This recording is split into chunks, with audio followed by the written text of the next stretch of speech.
펜타곤이 발칵 뒤집혔습니다. 310억 달러짜리 미국 정찰위성 8기가 하룻밤 만에 전부 먹통이 됐습니다. 그런데 유일하게 눈을 뜨고 있는 위성이 하나 있었습니다. 3주 전 미 국방부 차관보가 장난감이라 비웃고 자료를 쓰레기통에 던진 바로 그 한국 위성이었습니다. 백악관에서 전화가 왔습니다. 세계 최강 미국이 한국에 무릎 꿇은 충격적인 전말을 지금 공개합니다. 시작하기 전 구독과 좋아요, 그리고 대한민국 화이팅 댓글로 한국을 응원해주세요. 펜타곤 지하 3층 국가지휘센터의 비상등이 미친 듯이 깜빡이고 있었습니다. 310억 달러를 쏟아부은 미국의 정찰위성 시스템이 단 하룻밤 만에 전부 먹통이 되었습니다. 8기의 최첨단 정찰위성이 동시에 눈이 멀었습니다. 이스라엘의 오펙 위성 3기도 블라인드 상태. 전 세계 서방 진영의 하늘 위 눈이 통째로 꺼져버린 겁니다. 그 순간 백악관 상황실에서 걸려온 한 통의 전화가 제 인생을 송두리째 뒤흔들었습니다. 캠벨 차관보, 지금 중동 상공을 볼 수 있는 위성이 있기는 합니까? 대통령의 목소리는 차가웠습니다. 저는 대답할 수 없었습니다. 32년간 미국 국방부에서 정보 감시 정찰 체계를 총괄해온 더글러스 캠벨. 그게 저입니다.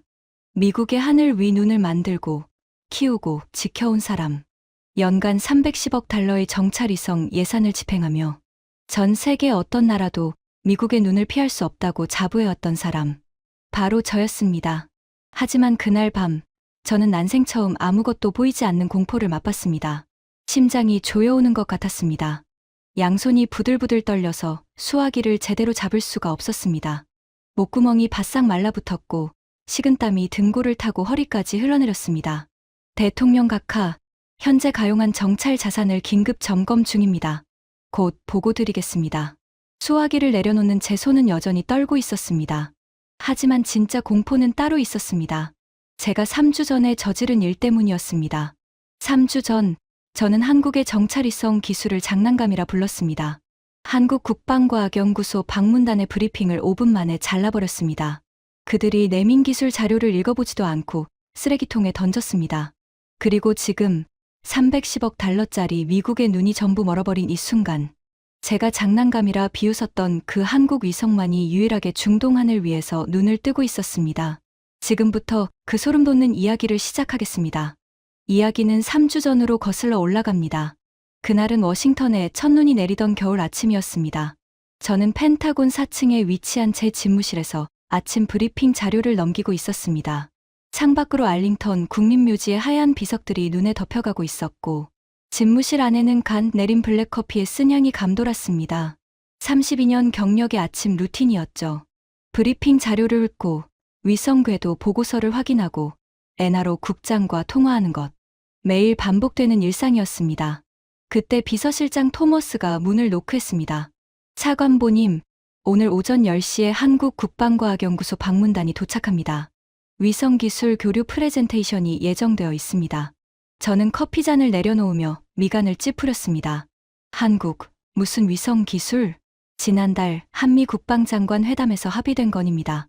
한국 측이 자국의 신형 정찰위성 기술을 소개하겠다고 했고 장관님께서 예우 차원에서 수용하셨습니다. 저는 속으로 코웃음을 쳤습니다. 예우 차원. 그 말이 전부를 설명하고 있었습니다. 진짜 중요한 기술이었다면 예우가 아니라 전략적 필요로 만남이 잡혔을 겁니다. 한국의 위성 기술이라 솔직히 제 머릿속에 한국 위성이 차지하는 비중은 거의 제로에 가까웠습니다. 미국이 가진 정찰위성 자산의 규모를 아십니까?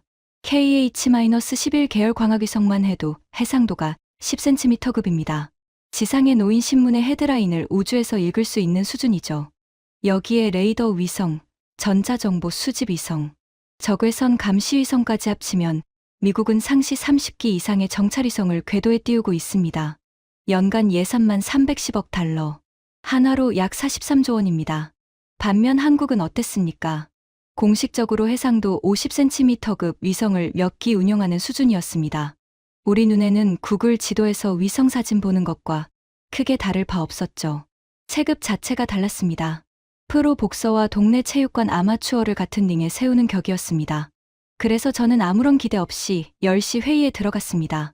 아니, 솔직히 말하면 기대가 없는 정도가 아니라 짜증이 났습니다.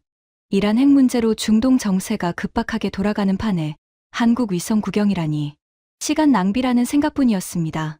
펜타곤 4층 특별 브리핑실은 30명이 앉을 수 있는 중형 회의실이었습니다. 정면에 대형 스크린이 걸려 있고 각국 국기가 양쪽 벽면에 도열해 있었습니다. 미국 측에서는 저를 포함해 엔하로 국장 빅터 모리슨, 우주사령부 연락장교, 국방정보국 분석관 등 12명이 자리를 잡았습니다. 한국 측은 7명이었습니다. 수석연구원을 필두로 위성개발팀 엔지니어들이 단정한 양복 차림으로 들어왔습니다. 그들의 손에는 빈틈없이 정리된 프레젠테이션 자료가 들려 있었습니다. 눈빛이 진지했고 걸음걸이에 자신감이 묻어났습니다. 하지만 저는 그런 것에 관심이 없었습니다. 형식적인 악수가 오갔습니다. 한국 측 수석연구원이 제 손을 잡았을 때 그의 손바닥에서 느껴진 두꺼운 굳은 살이 인상적이기는 했습니다. 연구실에서 직접 장비를 만지는 사람 특유의 손이었죠. 하지만 저는 그런 디테일을 일부러 무시했습니다. 프레젠테이션이 시작되었습니다. 한국 측 수석연구원이 스크린 앞에 섰습니다. 오늘 소개드릴 것은 저희 차세대 다목적 정찰위성 시스템입니다. 기존 광학 촬영에 더해 합성개구 레이더, 다중대역 동시 운용, 그리고 위성 탑재형 엣지, 컴퓨팅 기능을 통합한 새로운 플랫폼입니다. 스크린에 위성의 3D 모델링이 떴습니다. 작았습니다. 미국의 KH-11이 버스만한 크기인데 비해 한국 위성은 승용차 절반 정도 크기밖에 안 돼 보였습니다. 제 옆에 앉은 빅터 모리슨이 저한테만 들리도록 속삭였습니다. 저거 크기 좀 봐. 우리 위성 태양 전지판 한 짝보다 작은데 저걸로 뭘 찍겠다는 건지. 저는 입꼬리를 올리며 고개를 끄덕였습니다. 빅터의 말이 맞았습니다. 위성의 세계에서는 크기가 곧 능력이었습니다. 렌즈가 클수록 해상도가 올라가고 태양 전지판이 클수록 전력이 넉넉하고 연료 탱크가 클수록 오래 버팁니다. 물리학의 기본 법칙이었죠. 한국 수석연구원이 다음 슬라이드로 넘겼습니다. 저희 시스템의 핵심은 크기가 아닙니다. 두뇌입니다. 위성 내부에 탑재된 고성능 AI 프로세서가 촬영과 동시에 실시간 분석을 수행합니다. 기존 위성이 사진을 찍어 지상으로 보내고 지상에서 수일간 분석하는 방식이라면 저희 위성은 촬영 즉시 결과물을 도출합니다. 지상으로 전송하는 것은 원본 데이터가 아니라 분석이 완료된 최종 보고서입니다. 흥미로운 주장이었습니다. 하지만 저는 들을 마음이 없었습니다. 이미 결론을 내린 상태였으니까요. 5분이 지나자 저는 손을 들었습니다. 잠깐 여기서 멈추겠습니다. 회의실이 조용해졌습니다. 한국 측 수석연구원이 슬라이드 리모컨을 든 채 저를 바라봤습니다. 감사합니다. 인상적인 프레젠테이션입니다. 저는 일어서면서 말했습니다. 목소리는 정중했지만 제 눈빛은 전혀 그렇지 않았다는 걸 스스로도 알고 있었습니다. 하지만 솔직히 말씀드리겠습니다. 위성 정찰의 세계에서 가장 중요한 것은 해상도입니다. 여러분의 위성은 공식적으로 몇 센티미터급입니까? 한국 수석연구원이 잠시 침묵한 뒤 대답했습니다. 현재 운용 중인 시스템은 50cm급입니다. 하지만 차세대 시스템은 15cm급까지 확보했고 레이더 모드에서는 해상도만으로 판단할 수 없는 차원의 정보를 제공합니다. 15cm. 저는 코웃음을 쳤습니다. 이번에는 숨기지도 않았습니다. 15cm. 우리는 10cm입니다. 그리고 차세대는 5cm 이하를 목표로 하고 있죠. 여기 계신 분들 중에 저 숫자의 차이가 뭘 의미하는지 모르는 분은 안 계시겠지만 설명드리자면 이건 약간 더 잘 찍힌다 수준이 아닙니다. 완전히 다른 세계입니다. 한국 수석연구원의 표정이 굳어졌습니다. 하지만 그는 차분하게 말을 이었습니다. 차관보님, 해상도는 중요한 지표이지만 유일한 지표는 아닙니다. 저희가 오늘 보여드리고 싶은 것은 악천후 환경에서의 관통 능력과 실시간 처리 기술입니다. 기상 악화 시 광학위성은 무용지물이 되지만 저희 시스템은 제가 그의 말을 잘랐습니다. 고마운데 그 정도면 됐습니다. 저는 손을 내저으며 의자에 다시 앉았습니다.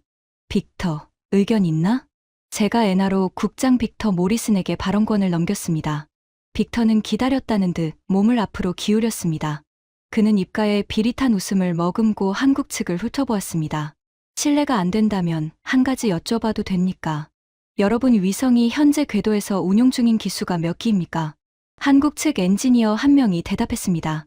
현재 5기입니다. 오기. 빅터가 고개를 천천히 끄덕였습니다. 그의 목소리에는 노골적인 경멸이 묻어 있었습니다. 우리는 상시 30기 이상을 운용합니다. 예비 기체까지 합치면 50기가 넘죠. 위성 정찰이라는 건 시스템입니다. 한두 기 띄워서 되는 게 아닙니다. 여러분이 가진 오기로는 특정 지역을 하루에 몇 번이나 촬영할 수 있습니까? 재방문 주기가 몇 시간입니까? 한국 측이 대답하려 했지만 빅터가 손을 들어 제지했습니다. 수사적 질문입니다. 대답 안 하셔도 됩니다. 제가 말씀드리고 싶은 건 이겁니다. 여러분의 기술이 아무리 뛰어나다 해도 오기로는 지구를 감시할 수 없습니다. 그건 장난감이에요. 멋진 장난감. 하지만 장난감은 장난감입니다. 장난감. 그 단어가 브리핑실 안에 메아리쳤습니다. 한국 측의 표정이 일제히 경직되었습니다. 수석 연구원에 악수할 때 느꼈던 그 두꺼운 굳은 살. 그 손이 주먹을 쥐는 것이 보였습니다. 하지만 그는 아무 말도 하지 않았습니다. 저는 빅터의 말에 고개를 끄덕이며 시계를 봤습니다. 회의 시작 12분이 지났습니다. 프레젠테이션은 여기까지 하겠습니다. 여러분의 기술 발전에 박수를 보냅니다. 하지만 솔직히 현 단계에서 미국의 정찰 체계에 한국 위성 데이터를 연동할 필요성은 보이지 않습니다. 장비 수준이 맞지 않으면 시스템에 연결해봤자 노이즈만 늘어납니다. 한국 수석 연구원이 마지막으로 한마디 했습니다. 그의 목소리는 낮았지만 또렷했습니다. 차관보님, 하늘이 맑을 때는 누구나 볼 수 있습니다. 진짜 눈의 가치는 아무것도 보이지 않을 때 드러나는 겁니다. 그날이 오면 생각이 달라지실 겁니다. 저는 그 말을 흘려들었습니다. 아무것도 안 보이는 날이 뭔데? 310억 달러짜리 우리 시스템이 못 보는 걸 한국의 5기짜리 위성이 본다고? 농담도 적당히 해야죠. 한국 방문단은 조용히 자료를 정리하고 브리핑실을 나갔습니다. 마지막으로 나가는 수석 연구원의 뒷모습이 유난히 굳었습니다. 분노를 삼키고 있다는 걸 알 수 있었습니다. 하지만 저는 신경 쓰지 않았습니다. 빅터가 씩 웃으며 저에게 말했습니다. 더그, 잘 처리했어. 솔직히 장관이 이 미팅을 잡은 것 자체가 시간 낭비였지. 한국 위성 데이터를 우리 시스템에 연동하면 오히려 데이터 품질이 떨어져. 구글 어스 수준의 사진을 군사 등급 네트워크에 넣을 수는 없잖아. 저도 웃었습니다. 빅터의 말이 옳다고 확신했으니까요. 그 확신은 3주 뒤에 산산조각이 납니다. 하지만 그때의 저는 전혀 몰랐습니다. 제가 쓰레기통에 던진 그 기술 자료가 얼마나 대단한 것이었는지를. 제가 장난감이라 비웃은 그 위성이 곧 미국의 목숨줄을 쥐게 될 거라는 것을 말입니다.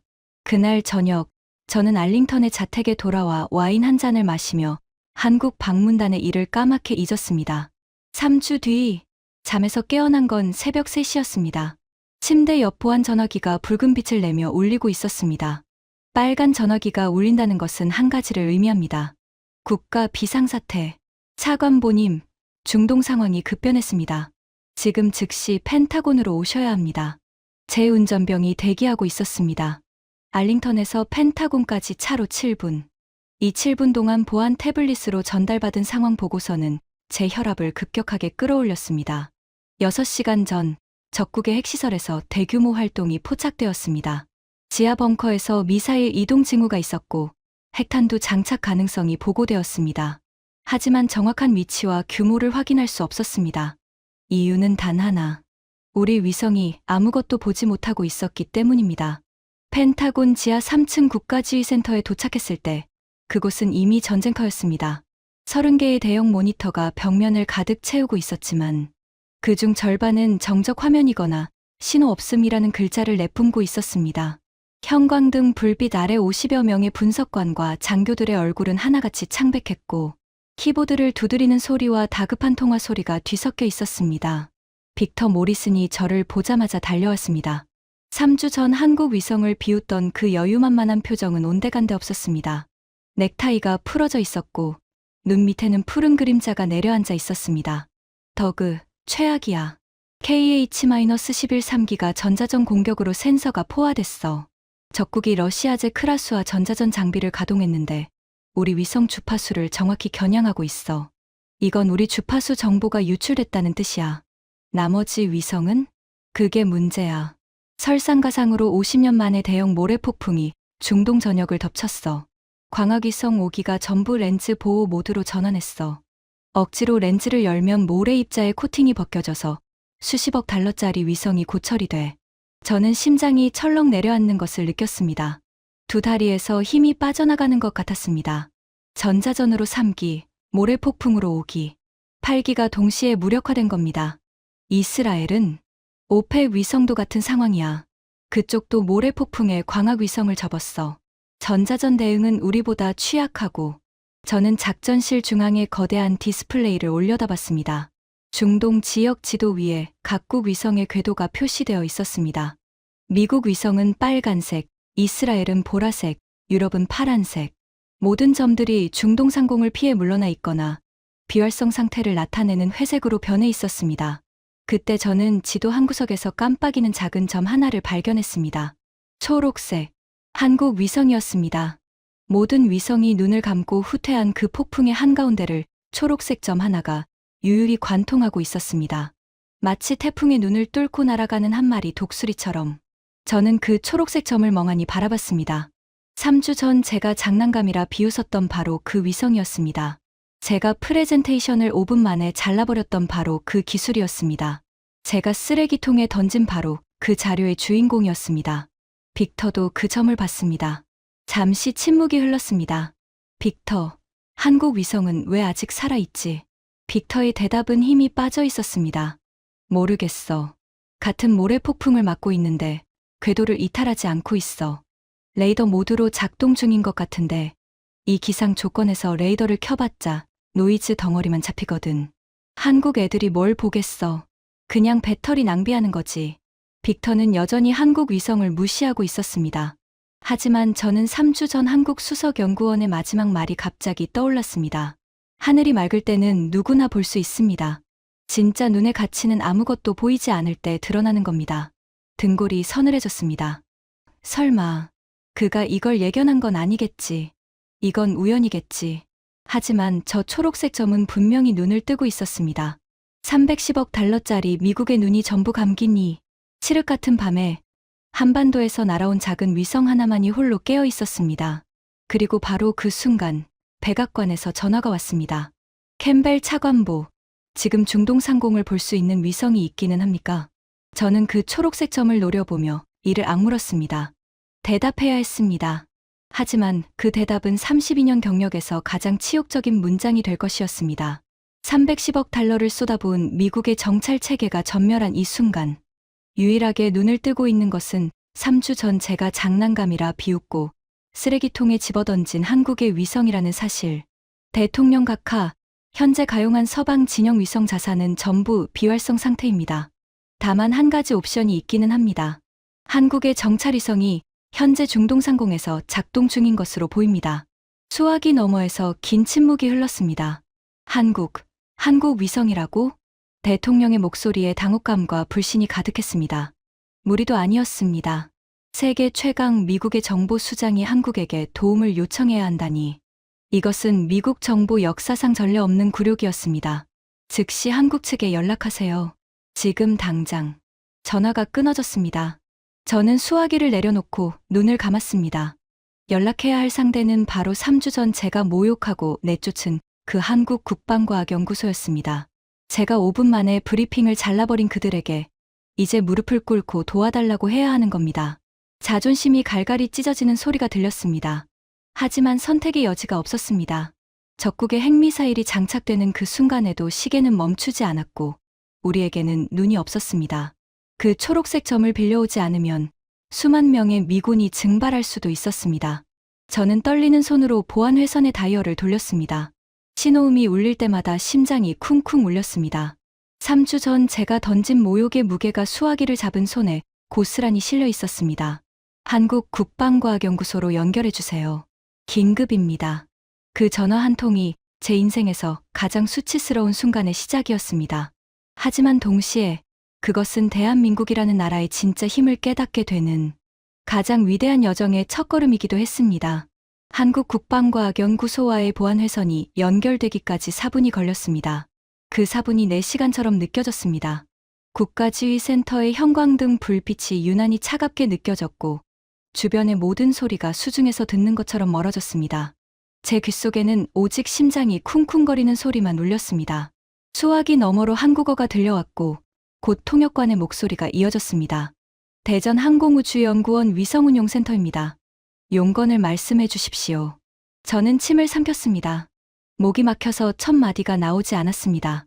32년간 전 세계 정보기관에 명령을 내리고 동맹국의 정보를 하사하듯 내려주던 제가 3주 전 장난감이라 비웃은 상대에게 도와달라는 말을 해야 하는 겁니다. 미 국방부 차관보 더글러스 캠벨입니다. 한국 측의 정찰위성 운용 책임자와 긴급 통화를 요청합니다. 잠시 기다려 주십시오. 1분이 지났습니다. 2분이 지났습니다. 빅터 모리슨이 제 옆에 서서 초조하게 손톱을 물어뜯고 있었습니다. 작전실 중앙 스크린에는 적국의 핵시설 추정 지역이 붉은 원으로 표시되어 있었지만 그 안에 무엇이 있는지는 아무도 알 수 없었습니다. 우리의 눈이 감겨 있었으니까요. 마침내 수화기 너머로 차분한 목소리가 들려왔습니다. 한국어 억양이 섞인 영어였지만 발음은 또렷했습니다. 캠벨 차관보님, 오랜만입니다. 3주 전 펜타곤에서 뵈었죠. 심장이 쿵 내려앉았습니다. 3주 전 제가 브리핑을 5분 만에 잘라버렸던 바로 그 수석연구원이었습니다. 제가 장난감이라는 말을 퍼부었을 때 주먹을 꽉 쥐고 조용히 돌아서던 바로 그 사람. 목소리에서 감정을 읽을 수 없었습니다. 분노인지, 조소인지, 아니면 그저 사무적인 것인지. 그 무표정한 차분함이 오히려 제 가슴을 더 깊이 찔렀습니다. 박사님, 현재 중동 상황을 아시리라 생각합니다. 미국의 정찰 자산이 전부 비활성화된 상태입니다. 한국 측의 위성 지원이 필요합니다. 제가 쏟아낸 문장은 건조했지만 그 한마디 한마디가 면도날로 제 자존심을 베어내는 것 같았습니다. 수화기를 잡은 손에 힘이 너무 들어가서 손가락 마디가 하얗게 질렸습니다. 수화기 너머에서 3초간 침묵이 흘렀습니다. 3초. 고작 3초였지만 그 침묵 속에서 저는 3주 전 제가 던진 모든 모욕의 무게를 느꼈습니다. 차관보님, 3주 전에 저희 프레젠테이션을 5분 만에 중단시키셨죠. 저희 기술 자료를 받아보시기는 하셨습니까? 제 얼굴이 화끈거렸습니다. 형광등 아래서도 빨개진 게 느껴졌습니다. 옆에 선 빅터가 제 얼굴을 보고 시선을 돌렸습니다. 기술 자료를 읽었냐고. 읽기는커녕 쓰레기통에 집어던졌습니다. 하지만 그 말을 할 수는 없었습니다. 솔직히 말씀드리겠습니다. 읽지 못했습니다. 그리고 그날 제 태도에 대해 사과드립니다. 지금은 시간이 없습니다. 수만 명의 생명이 걸려 있습니다. 다시 침묵이 흘렀습니다. 이번에는 5초. 그 5초 동안 작전실의 시계 초침 소리가 귀를 때리는 것처럼 크게 들렸습니다. 벽면 모니터에서 적국의 핵시설 추정 구역을 나타내는 붉은 원이 마치 심장처럼 규칙적으로 깜빡이고 있었습니다. 그 깜빡임이 마치 카운트다운처럼 느껴졌습니다. 차관보님, 저희도 상황을 주시하고 있었습니다. 한 가지 확인하겠습니다. 이번에 저희가 제공하는 데이터는 보조 자료가 아니라 주력 자료로 활용되는 겁니까? 3주 전처럼 구글 어스 수준이라고 치부하시지는 않으실 겁니까? 그 질문은 전곡을 찔렀습니다. 3주 전 빅터 모리슨이 한국 위성을 구글 어스 수준이라고 비웃었던 것을 그들은 정확히 기억하고 있었습니다. 저는 이를 악물었습니다. 자존심 따위는 접어야 할 순간이었습니다. 주력 자료로 활용하겠습니다. 미국 정부가 공식적으로 요청하는 겁니다. 잠시 후 한국 수석연구원의 목소리가 다시 울렸습니다. 이번에는 미세하게 온기가 실려 있었습니다. 알겠습니다. 지금 이 순간에도 저희 위성은 중동 상공을 주시하고 있습니다.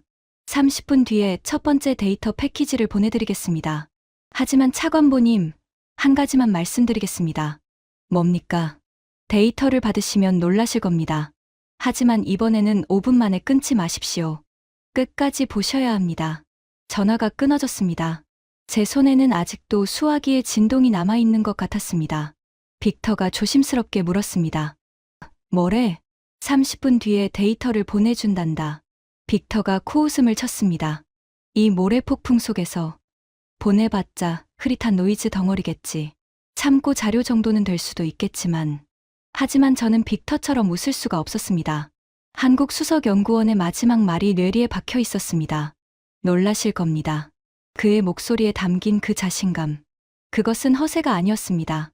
모욕을 당하고도 분노하지 않고 도와달라는 요청에 복수하지 않고 오히려 담담하게 데이터를 보내주겠다는 그 여유. 그 여유의 근거가 무엇인지 궁금해지기 시작했습니다. 30분. 그 시간 동안 저는 자리에 앉아 커피도 마시지 못했습니다. 모니터 구석에서 초록색으로 빛나는 한국 위성의 궤적만 노려보고 있었습니다. 그 작은 점은 여전히 모래 폭풍 한가운데를 유유히 관통하며 궤도를 유지하고 있었습니다. 미국의 위성들이 전부 꼬리를 말고 도망친 그 지옥 같은 하늘을 말입니다. 정확히 28분 뒤 보안 통신망을 통해 한국에서 데이터 패키지가 도착했습니다. 용량은 53MB. 제 옆에 앉은 수석 분석관 레이첼 파커가 화면을 보자마자 눈살을 찌푸렸습니다. 53MB. 위성 원본 영상치고는 너무 작은데요. 고해상도 사진 한 장이면 보통 수기가는 되거든요. 이건 뭐 파워포인트 파일 하나 수준인데. 하지만 저는 3주 전 한국 수석연구원이 프레젠테이션에서 했던 말이 갑자기 떠올랐습니다. 위성 내부에서 AI가 실시간 분석을 수행한다. 지상으로 전송하는 것은 원본 데이터가 아니라 분석이 완료된 최종 보고서다. 그때는 흘려들었던 말이었지만 지금 53MB라는 숫자를 보자 등줄기를 타고 전류가 흐르는 것 같았습니다. 잠깐, 레이첼. 이건 원본 사진이 아니야. 위성이 직접 분석해서 보낸 결과물이야. 네? 위성 안에서 분석을 했다고요? 그게 가능합니까? 레이첼의 눈이 휘둥그레졌습니다. 무리도 아니었습니다. 위성이라는 극한 환경에서 방사선과 극단적 온도 변화를 견디며 고도의 AI 연산을 수행한다는 것은 당시 미국에서조차 연구 단계에 있던 기술이었습니다. 우리 NASA와 NRO가 공동으로 5년째 개발 중이었지만 아직 프로토타입조차 완성하지 못한 기술이었습니다. 그런데 한국이 그걸 이미 실전 배치했다는 겁니까? 열어봐. 레이첼이 파일을 열었습니다. 복호화 과정을 거치자 화면에 이미지가 떠올랐습니다. 그 순간 작전실 안의 공기가 얼어붙었습니다. 맙소사. 레이첼의 입에서 저도 모르게 탄성이 터져 나왔습니다. 저도 의자에서 벌떡 일어났습니다. 빅터 모리슨이 제 등 뒤에서 모니터를 들여다보다가 안경을 벗었다 쓰기를 반복했습니다. 화면에 떠오른 것은 흐릿한 노이즈 덩어리가 아니었습니다. 세상에 모래 폭풍 한가운데서 찍었다는 것이 믿기지 않을 만큼 선명한 영상이 거기 있었습니다. 그런데 일반적인 사진이 아니었습니다. 7가지 색깔의 등고선이 동심원을 그리며 퍼져나가는 입체적인 지형도였습니다. 지표면부터 지하 42m까지 마치 뼛속까지 드러낸 CT 촬영. 사진처럼 땅속에 구조물이 층층이 벗겨져 있었습니다. 이건 어떻게 찍은 겁니까? 레이첼이 데이터 헤더를 분석하기 시작했습니다. 손가락이 키보드 위를 미친 듯이 날아다녔습니다. 30초 뒤 그녀가 고개를 들었을 때 얼굴에는 경악과 경외가 뒤섞여 있었습니다. 차관보님, 한국 위성이 다중대역 SAR을 동시에 운용했습니다. X밴드와 L밴드를 동시에 쏘면서 모래 입자의 난반사 패턴을 실시간으로 계산해서 노이즈를 제거한 겁니다. 이건 우리 NRO 기술연구소에서 이론적으로만 검토하던 기술입니다. 논문조차 아직 안 나온 기술이에요. 그런데 한국은 이걸 실전에서 쓰고 있습니다. 저는 다리에 힘이 풀려 의자에 주저앉았습니다. 빅터 모리슨도 말을 잃었습니다. 3주 전 그가 장난감이라 불렀던 그 작은 위성이 미국이 이론, 연구 단계에서 끙끙대고 있는 기술을 이미 실전에 투입하고 있었다는 사실. 그것은 우리의 상식을 완전히 뒤집어 엎는 것이었습니다. 하지만 충격은 이제 시작에 불과했습니다. 더 보세요. 레이첼이 화면을 스크롤했습니다. 등고선 지도 아래에는 한국 위성의 AI가 작성한 분석 보고서가 첨부되어 있었습니다. 영어와 한국어가 병기된 그 보고서는 소름 끼칠 정도로 정밀했습니다. 타겟 식별 지하 복합시설, 깊이 42m, 총 4개 층, 1층 인원거주 구역, 열원 52개 감지, 추정 인원 48에서 55명, 2층 전자 장비 집중 구역, 전자기 방출 패턴 분석 결과, 우라늄 농축 원심 분리기 가동 징후, 3층 대형 엔진 테스트 구역, 최근 72시간 이내 고온 연소 흔적, 지표면 열복사 잔여량으로 추정한 연소 온도 섭씨 2800도, 4층 차폐 강화 구역, 이중 콘크리트 차폐벽, 방사선 차폐 구조 확인, 핵물질 저장소 추정, 신뢰도 98.7%. 저는 보고서를 읽는 동안 손이 떨려서 마우스를 제대로 잡을 수가 없었습니다. 이건 단순한 위성 사진이 아니었습니다. 이것은 완벽한 작전 보고서였습니다. 우리 엔하로 분석관 200명이 3일 밤을 새워도 만들기 힘든 수준의 보고서를 한국 위성 하나가 궤도를 도는 몇 분 안에 완성해서 보내온 겁니다. 잠깐, 이 데이터 아래에 뭔가 더 있어요. 레이첼이 스크롤을 더 내렸습니다. 화면 하단에는 색깔이 다른 데이터 블록이 하나 더 있었습니다. 그것을 열자 기괴한 파형 그래프가 나타났습니다. 이건 뭐지? 지표면 변이 데이터입니다. 한국 위성이 같은 지점을 2번 통과하면서 간섭계 레이더로 촬영한 겁니다.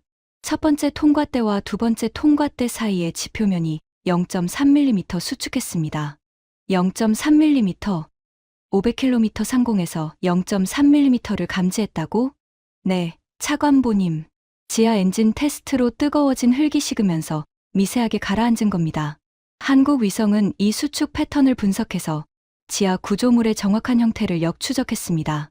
여기 빨간 구역이 엔진실이고 그 오른쪽 노란 통로가 핵탄두, 보관실로 이어지는 경로입니다. 빅터 모리슨이 뒤로 물러났습니다. 그의 얼굴에서 피가 빠져나가는 것이 보였습니다. 3주 전 장난감이라 비웃던 그 남자가 지금은 창백한 얼굴로 입술을 달싹이고 있었습니다. 이게 가능해? 우리 KH-11도 이런 건 못하는데. 이건 마법 아니야? 마법이 아닙니다. 모리슨 국장님. 기술입니다. 레이첼이 차분하게 대답했습니다. 하지만 그녀의 눈에도 경탄의 빛이 가득했습니다. 한국은 하드웨어의 크기로 승부하지 않았습니다. 소프트웨어와 인공지능으로 물리적 한계를 돌파한 겁니다. 우리가 렌즈를 키우고 위성 덩치를 불리는 동안 그들은 위성에게 두뇌를 심었습니다. 생각하는 위성을 만든 겁니다. 제 머릿속에서 3주 전의 기억이 비수처럼 꽂혔습니다. 한국 수석연구원이 프레젠테이션 첫 슬라이드에서 했던 말. 저희 시스템의 핵심은 크기가 아닙니다. 두뇌입니다. 그때 저는 그 말을 코웃음으로 받아넘겼습니다. 하지만 지금 눈앞의 데이터가 그 말이 허풍이 아니었음을 처절하게 증명하고 있었습니다. 한국 데이터의 충격파는 펜타곤을 넘어 순식간에 퍼져나갔습니다. 첫 번째 데이터 패키지가 도착한 지 2시간 만에 제 앞에는 전 세계 정보기관에서 걸려온 통화 요청이 14건이나 쌓여 있었습니다. 가장 먼저 반응한 것은 이스라엘이었습니다. 모사드 기술정보국장 아비 골란이 긴급 보안 회선으로 연락해왔습니다. 그의 목소리는 평소의 느긋함이 완전히 사라진 상태였습니다. 캠벨, 한국이 보내온 데이터를 공유받았다. 우리 분석팀이 검증했는데 결과가 경악스럽다. 우리 오펙 위성이 15년간 추적하면서 윤곽조차 잡지 못한 시설의 내부 구조가 4개 층까지 완벽하게 드러나 있다. 이건 어떻게 가능한 건가? 저도 같은 질문을 하고 있는 중입니다. 이봐, 우리 이스라엘과 한국 사이에 정보 공유 협정을 체결하고 싶다. 즉시, 가격은 상관없어. 한국 위성 데이터에 대한 우선 접근권만 확보할 수 있다면 무엇이든 제공하겠다. 이스라엘이 무엇이든이라는 단어를 꺼낸 것은 제가 32년 경력에서 처음 본 일이었습니다. 이스라엘은 정보 세계에서 절대로 먼저 머리를 숙이지 않는 나라입니다. 미국에게조차 대등한 거래를 고집하는 그들이 한국에게 먼저 손을 내밀고 있었습니다. 두 번째 충격은 영국에서 왔습니다. GCHQ 소속 위성 분석관이 비공식 채널로 연락해왔습니다. 캠벨, 파이브 아이즈 회의를 소집해야 합니다. 한국 위성 데이터를 분석한 결과 우리의 기술 평가가 완전히 잘못되어 있었습니다. 한국의 SAR 기술은 현재 서방 진영 어디에도 없는 수준입니다. 영국 기술로는 최소 8년은 뒤처져 있습니다. 8년. 그 숫자가 제 머릿속에서 맴돌았습니다. 하지만 진짜 쇼크는 세 번째였습니다. CIA 동아시아 담당 부서에서 입수한 중국 측 동향 보고서가 올라왔습니다.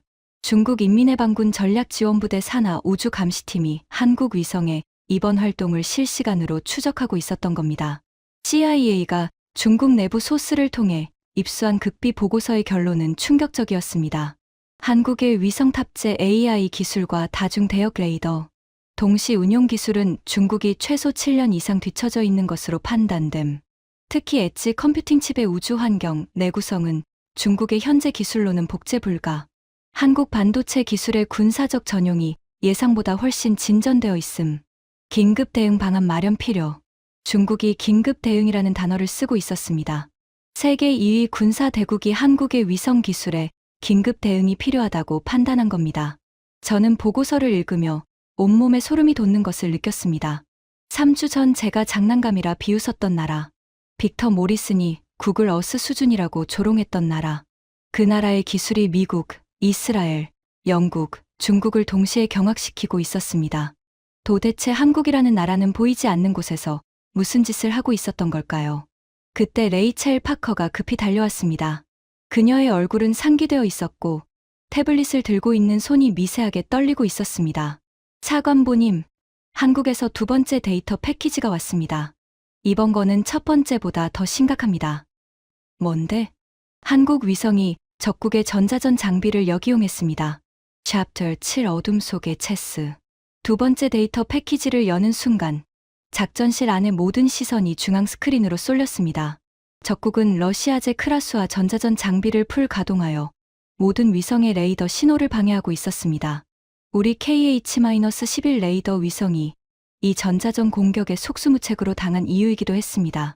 강력한 전파 장막이 기지 상공을 뒤덮어서 어떤 레이더 신호를 쏘아도 노이즈에 묻혀 쓸모없는 데이터만 돌아왔습니다. 그런데 한국 위성은 이 상황을 완전히 다른 각도로 접근했습니다. 레이첼의 설명을 듣는 동안 제 입이 점점 벌어졌습니다. 한국 위성은 적국의 방해 전파를 회피하지 않았습니다. 오히려 그 전파를 자기 것처럼 이용했습니다. 적이 쏘아올린 강력한 전자기파가 지하 구조물에 맞고 굴절되는 패턴을 역으로 수집해서 구조물의 형태를 더욱 정밀하게 읽어낸 겁니다. 안개 속에서 적이 손전등을 켰을 때 그 빛을 피해 숨는 게 아니라 오히려 그 빛에 비친 적의 그림자로 적의 위치를 알아내는 것과 같은 원리입니다. 적이 방해하면 할수록 오히려 더 잘 보인다는 건가? 맞습니다. 적의 크라스화가 강력하게 전파를 쏘면 쏠수록 한국 위성의 AI는 그 전파가 지하 구조물에 부딪혀 만들어내는 미세한 굴절 패턴을 더 많이 수집할 수 있었습니다. 적은 자기 손으로 자기 집의 설계도를 한국에 넘겨준 격이 된 겁니다. 빅터 모리슨이 벽에 등을 기대며 천장을 올려다봤습니다. 그의 입술이 파르르 떨렸습니다. 우리가 수십 년간 전자전 대응 기술을 개발해왔어. 방해 전파를 차단하고 주파수를 바꾸고 출력을 높이는 방식으로. 그런데 한국은 아예 발상 자체를 뒤집었어. 방해 전파를 무기로 쓰다니. 이건 우리가 생각조차 못한 건데. 그의 목소리에서 3주 전의 오만함은 완전히 사라져 있었습니다. 그 자리에 남은 것은 순수한 경탄이었습니다. 아니, 두려움에 가까웠습니다. 두 번째 데이터에는 더 충격적인 내용이 담겨 있었습니다. 한국 위성이 적국 기지의 전자전 장비를 역이용해서 읽어낸 추가 정보 목록이었습니다. 미사일 이동 경로 지하 4층에서 수직 갱도까지 이동용 레일 시스템 확인. 탄두 장착 후 발사까지 예상 소요 시간 4시간 30분. 발사대 위치 기지 동쪽 3.2km 지점 위장 구조물 아래. 지표면 온도 분석으로 최근 48시간 이내 발사대 덮개, 개폐 흔적 확인. 보복 발사 시나리오 기지 피격 시 자동 발사 프로토콜 가동 예상. 28발의 탄도미사일이 사전 입력된 좌표를 향해 발사될 것으로 추정. 목표 좌표 세 곳 식별 완료. 한국 위성은 적국이 공격을 받았을 때 보복으로 쏘아댈 미사일의 숫자와 목표 좌표까지 미리 계산해 놓은 겁니다. 이건 단순한 정보 수집이 아니었습니다. 이것은 완벽한 전쟁 시나리오였습니다. 한국은 미국에게 칼을 건네면서 동시에 그 칼을 쓸 때 일어날 모든 반작용까지 계산해서 넘겨준 것이었습니다. 레이첼, 이 데이터의 신뢰도는 한국 측이 자체 교차 검증을 거쳤습니다. 두 번의 궤도 통과 데이터를 간섭계 방식으로 비교했고 전자전 역이용 데이터와 SAR 데이터를 삼각 검증했습니다. 종합 신뢰도 97.3%입니다. 97.3. 우리 엔화로 분석의 평균 신뢰도가 보통 85에서 90% 사이입니다. 한국의 위성 하나가 우리 시스템 전체보다 높은 신뢰도의 데이터를 내놓고 있었습니다. 이쯤 되자 저는 분노도 수치심도 느끼지 않았습니다. 그저 전율만이 등골을 타고 흘렀습니다. 한국이라는 나라가 무서웠습니다. 떠들지 않았습니다. 자랑하지 않았습니다. 3주 전 모욕을 당하고도 복수하지 않았습니다. 그저 조용히 기술을 갈고 닦아서 세계가 가장 절박한 순간에 완벽한 답을 내놓았습니다. 그 침묵 속의 자신감이, 그 겸손한 칼날이 어떤 핵무기보다 무서웠습니다. 데이터가 도착한 지 4시간 뒤 백악관 상황실에서 긴급 NSC 회의가 소집되었습니다. 저는 펜타곤에서 차량으로 15분 거리인 백악관까지 이동하는 동안 차 안에서 한국이 보내온 데이터를 세 번째 다시 훑었습니다. 볼 때마다 새로운 디테일이 보였습니다. 한국의 AI가 작성한 보고서는 마치 살아있는 문서처럼 읽을 때마다 더 깊은 층을 드러냈습니다. 백악관 지하 상황실은 이미 팽팽한 긴장감으로 가득 차 있었습니다. 대통령을 중심으로 국무장관, 국방장관, 합참의장, CIA 국장, NSA 국장이 원탁에 앉아 있었습니다.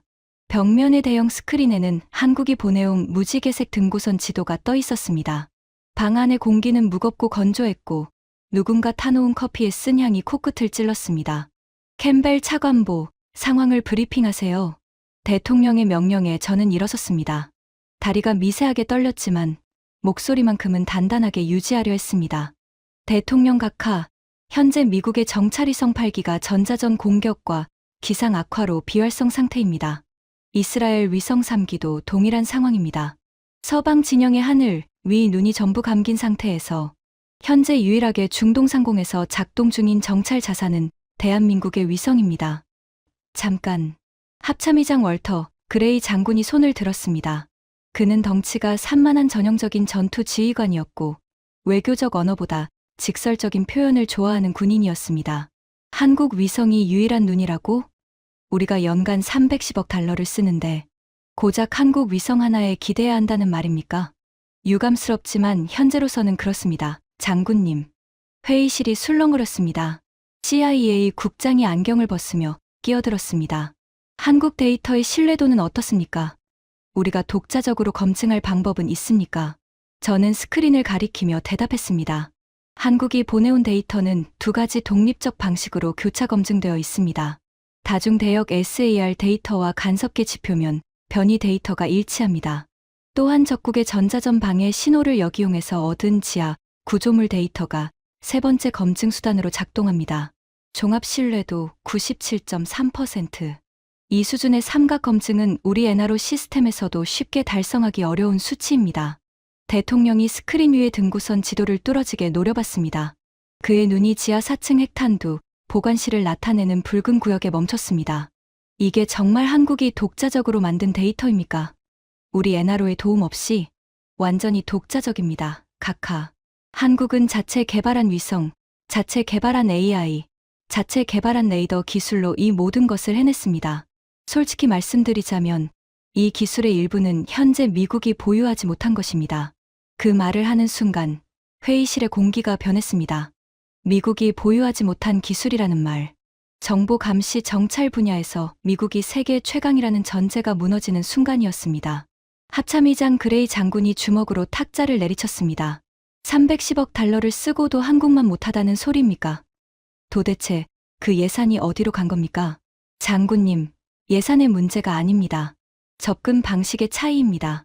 우리는 위성을 크게, 렌즈를 크게, 시스템을 크게 만드는 데 집중했습니다. 하드웨어의 힘으로 밀어붙이는 전략이었죠. 하지만 한국은 완전히 다른 길을 갔습니다. 위성 크기는 우리의 5분의 1이지만 그 안에 인간의 두뇌에 해당하는 인공지능을 심었습니다. 하드웨어의 한계를 소프트웨어로 돌파한 겁니다. 그리고 그 소프트웨어의 근간은 한국이 세계 최고인 반도체 기술입니다. 대통령이 잠시 눈을 감았습니다. 회의실에 무거운 침묵이 내려앉았습니다. 벽시계의 초침 소리가 유난히 크게 들렸습니다. 30초가 지났을까 대통령이 눈을 뜨고 결단을 내렸습니다. 캠벨 차관보, 한국 데이터를 기반으로 타격 작전을 수립하세요. 한국 위성의 실시간 좌표를 폭격기 유도 시스템에 직접 연동합니다. 그리고 한국 대통령에게 직접 전화하겠습니다. 이 정보를 공유해준 것에 대한 감사와 함께 향후 한국 위성 데이터를 미국의 최우선 정보 자산으로 격상하겠다고 전하겠습니다. 제가 대통령에게 질문했습니다. 각하, 타격 후 적국의 보복 미사일에 대한 방어 계획은 어떻게 하시겠습니까? 한국 위성이 파악한 바로는 28발의 탄도미사일이 발사될 것으로 예상됩니다. 대통령이 고개를 돌려 국방장관을 바라봤습니다. 국방장관이 태블릿을 들어보였습니다. 각하, 현재 중동 미군 기지에는 패트리어트 방어 체계가 배치되어 있습니다. 하지만 28발을 동시에 상대하기에는 포대 숫자가 부족합니다. 다만 아랍에미리트 알다프라 기지에 동맹국이 배치한 추가 요격 체계가 있습니다. 어떤 체계입니까? 대한민국의 천공 미사일 방어 시스템입니다. 회의실이 다시 한번 술렁거렸습니다. 하늘의 눈도 한국, 지상의 방패도 한국. 세계 최강 미국의 안보가 한국의 기술 두 가지에 달려 있다는 현실이 눈앞에 펼쳐진 겁니다. 합참의장이 탁자 위에 팔을 내려놓으며 한숨을 쉬었습니다. 한국이 눈이 되고 한국이 방패가 된다. 이건 우리가 상상도 못한 시나리오야. 대통령이 자리에서 일어났습니다. 더 이상 머뭇거릴 시간이 없습니다. 작전명을 정하세요. 한국 위성이 제공하는 실시간 좌표로 정밀 타격을 감행하고 보복 미사일은 천궁 체계가 막습니다. 이 작전의 성패는 한국 기술의 정확도에 달려 있습니다. 실행하세요. 작전명 오로라 선라이즈. 대통령이 상황실을 나간 뒤 저는 자리에 주저앉아 한참 동안 움직이지 못했습니다.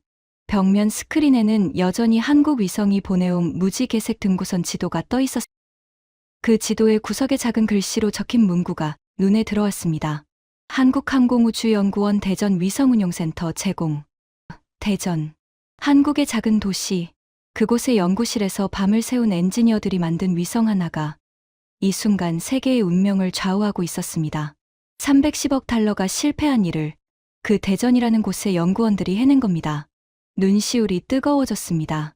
분함인지 부러움인지 경외인지 알 수 없는 감정이 뒤섞여 가슴 한가운데를 짓눌렀습니다. 하지만 감상에 빠질 시간이 없었습니다. 이제 실전이었습니다. 한국의 눈이 찾아낸 적의 급소를 향해 미국의 칼이 날아가야 했고 그 뒤에 쏟아질 죽음의 비를 한국의 방패가 막아내야 했습니다. 인류의 운명이 한반도에서 시작된 두 가지 기술에 걸려 있었습니다. 저는 떨리는 손으로 보안 전화기를 들었습니다. 엔하로 작전실 연결해 주세요. 그리고 한국 측과의 실시간 데이터 링크를 지금 즉시 개통합니다. 시계를 보니 새벽 5시 47분이었습니다. 워싱턴의 하늘은 아직 어두웠지만 중동 상공 500km에서는 한국의 초록색 눈이 여전히 잠들지 않고 세상을 내려다보고 있었습니다. 그 눈이 찍어낸 좌표 위로 미국의 B-2 스텔스 폭격기가 이미 항로를 잡고 있었습니다. 세계에서 가장 정밀한 눈과 세계에서 가장 강력한 주먹의 조합. 그 조합의 핵심이 한국이라는 사실이 이 밤의 가장 놀라운 반전이었습니다.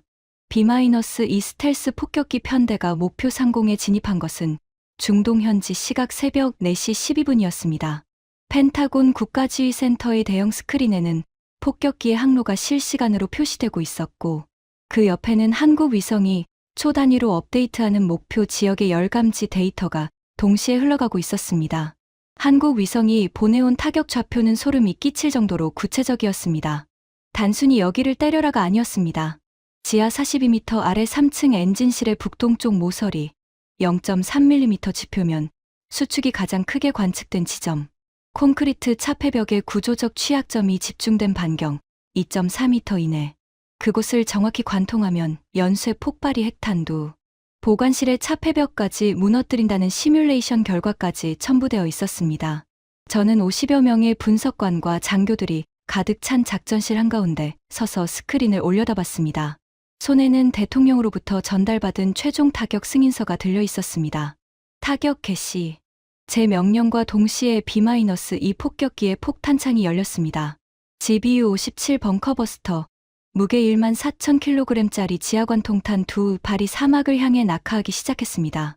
한국 위성이 실시간으로 좌표를 수정하며 폭탄의 낙하 궤적을 보정하고 있었습니다.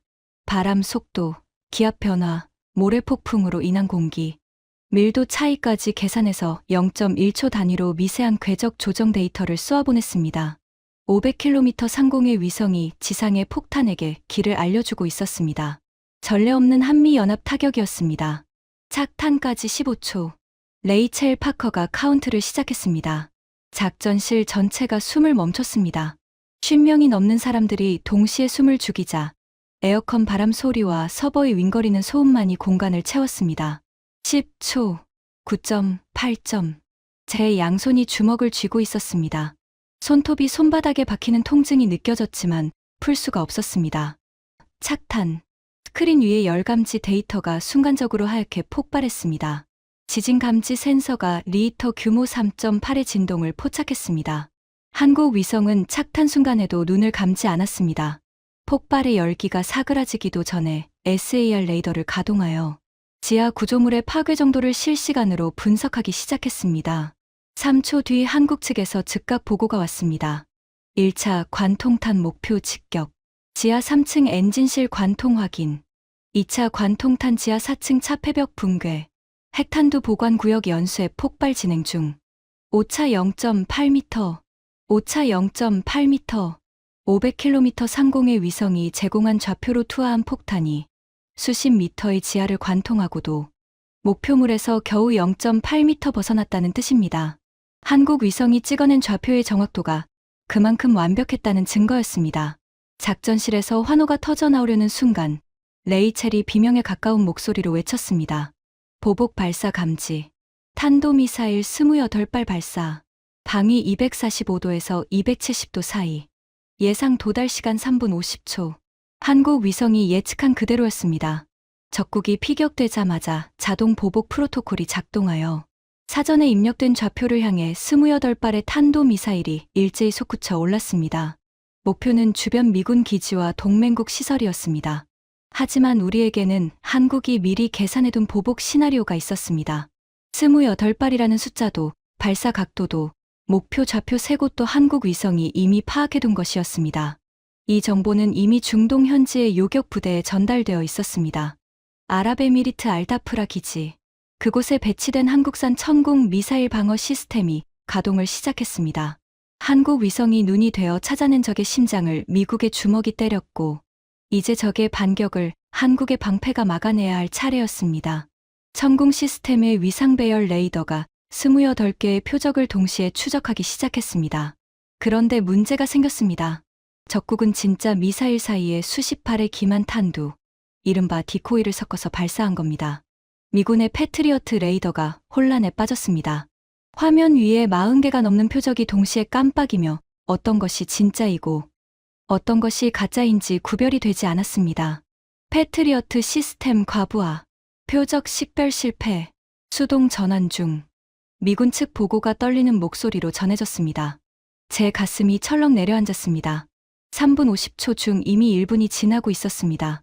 남은 시간 2분 50초. 그 순간 천궁 시스템의 사격 통제 컴퓨터가 다른 반응을 보이기 시작했습니다. 천궁은 한국 위성과 실시간으로 연동되어 있었습니다. 위성이 사전에 파악해둔 적의 발사대 위치, 미사일의 발사, 각도, 탄도의 예상 질량 데이터가 천궁의 AI에 이미 입력되어 있었던 겁니다. 디코이와 진짜 탄도의 차이를 위성 데이터와 대조하여 순식간에 걸러냈습니다. 천궁 시스템 표적 식별 완료. 진짜 탄도 28발 분리. 디코이 17발 제외. 전 포대 일제 사격 준비 완료. 발사.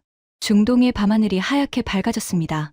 천궁 미사일이 콜드 런칭 방식으로 발사대에서 수직으로 툭 튀어오른 뒤 공중에서 엔진이 점화되어 무시무시한 각도로 꺾이며 적의 탄두를 향해 돌진했습니다. 스크린에 표시된 궤적은 마치 밤하늘에 그려진 칼날 같았습니다. 히트 투 킬. 천궁 미사일은 폭약의 힘이 아니라 초속 수 킬로미터의 운동 에너지로 적의 탄두를 직접 들이받아 부수는 방식이었습니다. 150kg의 금속 덩어리가 마하 5 이상의 속도로 돌진할 때 발생하는 충격 에너지는 소형 폭탄과 맞먹습니다. 한 번 명중, 두 번 명중, 세 번 명중. 레이첼이 보고를 읽었습니다. 4번, 5번, 6번. 연쇄적으로 명중 보고가 들어왔습니다. 작전실의 모니터 위에서 적의 미사일을 나타내는 붉은 점들이 하나씩 꺼져갔습니다. 15번 명중, 16번, 17번. 모든 시선이 스크린에 고정되어 있었습니다. 아무도 말을 하지 않았습니다. 숨소리조차 들리지 않았습니다. 25번, 26번, 27번. 마지막 하나가 남았습니다. 28번째 미사일은 다른 것들보다 궤적이 불규칙했습니다. 최종 단계에서 기동 변환을 시도하며 요격을 피하려 했습니다. 3초간의 정적이 흘렀습니다. 그 3초가 3년처럼 느껴졌습니다. 그리고 마침내 28번 명중. 전탄 요격 완료. 방어선 돌파 제로. 작전실이 터져나갔습니다. 함성도, 울음도, 탄식도 뒤섞인 폭발적인 반응이었습니다. 누군가 박수를 쳤고 누군가 고개를 숙이고 기도를 했습니다. 빅터 모리스는 벽에 등을 기대고 천천히 바닥에 주저앉았습니다. 그의 눈가가 젖어 있었습니다. 28발 전탄 요격. 미국의 패트리어트가 표적 식별조차 못한 상황에서 한국의 천궁이 단독으로 해낸 겁니다. 하늘에서는 한국의 눈이 적의 모든 것을 낱낱이 읽었고, 지상에서는 한국의 방패가 죽음의 비를 완벽하게 막아냈습니다. 눈과 방패, 두 가지 모두 한국이었습니다. 작전이 종료된 뒤, 저는 한참 동안 텅 빈 회의 테이블 앞에 앉아 있었습니다. 워싱턴의 하늘에는 여명이 밝아오고 있었지만, 제 마음속에는 아직 폭풍이 몰아치고 있었습니다. 3주 전에 제 모습이 떠올랐습니다. 한국 수석연구원의 프레젠테이션을 5분 만에 잘라버리던 제 얼굴, 장난감이라는 단어를 아무렇지도 않게 내뱉던 제 입, 기술 자료를 읽지도 않고 쓰레기통에 던지던 제 손, 그 하나하나가 지금은 비수가 되어 가슴을 찔렀습니다. 그날 오후, 저는 대통령의 지시로 한국 측과 화상회의를 진행했습니다. 화면 너머에는 3주 전 제가 모욕했던 그 수석연구원이 앉아 있었습니다. 그의 표정은 여전히 차분했습니다. 승리의 기쁨도, 복수의 쾌감도 보이지 않았습니다. 그저 담담했습니다. 그 담담함이 오히려 제 가슴을 더 깊이 파고들었습니다. 박사님, 저는 사과드려야 합니다. 제 목소리가 갈라졌습니다. 32년간 미국 국방부에서 일하면서 타국에 사과한 적은 한 번도 없었습니다. 하지만 이것은 하지 않을 수 없는 사과였습니다. 3주 전 제가 여러분의 기술을 장난감이라 불렀습니다. 프레젠테이션을 잘라버렸습니다. 기술 자료를 읽지도 않았습니다. 그것은 무지에서 비롯된 오만이었습니다. 지난 24시간 동안 저는 제 32년 경력 중 가장 큰 교훈을 얻었습니다. 한국의 기술이 미국을 구했습니다. 수만 명의 미군과 동맹국 시민의 목숨을 구했습니다. 진심으로 감사드립니다. 그리고 진심으로 사과드립니다. 화면 너머에서 한국 수석연구원이 미소를 지었습니다. 처음 보는 미소였습니다. 따뜻하면서도 단단한, 이긴 자의 여유가 아니라 동료로 인정받은 자의 안도감 같은 미소였습니다. 차관보님, 저희는 사과를 받으려고 기술을 개발한 것이 아닙니다. 다만 한 가지만 기억해 주셨으면 합니다. 크기가 힘이 아닙니다. 생각하는 힘이 진짜 힘입니다. 저희의 위성은 작습니다. 하지만 그 안에 대한민국의 연구원 수천 명의 밤샘과 땀이 들어 있습니다. 하드웨어는 빌릴 수 있지만 그 안에 심는 지능은 빌릴 수 없습니다. 그것이 저희의 진짜 무기입니다. 그 말에 저는 고개를 숙였습니다. 회의가 끝난 뒤 소식이 속속 들어왔습니다. 이스라엘이 한국과 정보 공유 협정을 공식 제안했습니다. 영국이 파이브 아이즈에 한국을 옵저버로 초대하자는 안건을 상정했습니다. 미상원 군사위원회의 브래들리 의장이 기자회견에서 한국 위성기술 협력 예산을 최우선 배정하겠다고 발표했습니다. 한국 방산 기업들의 주가가 하루 만에 15% 급등했습니다. 세계가 한국을 다시 보기 시작한 겁니다. 하지만 제가 가장 전율한 것은 따로 있었습니다. 한국 외교부 대변인이 외신 기자들의 질문에 대해 남긴 단 한 줄의 답변이었습니다. 확인해 드릴 수 없습니다. 대한민국은 국제 평화와 안보를 위해 최선을 다하고 있을 뿐입니다. 긍정도 부정도 하지 않는 그 차가운 한 문장. 자랑하지 않았습니다. 떠벌리지 않았습니다. 세계를 구해놓고도 묵묵히 고개만 끄덕이는 그 절제된 침묵. 그것이 진짜 강자의 태도였습니다. 만약 그들이 우리가 해냈다고 소리 높여 외쳤다면 오히려 덜 무서웠을 겁니다. 하지만 그들은 아무 말도 하지 않았습니다.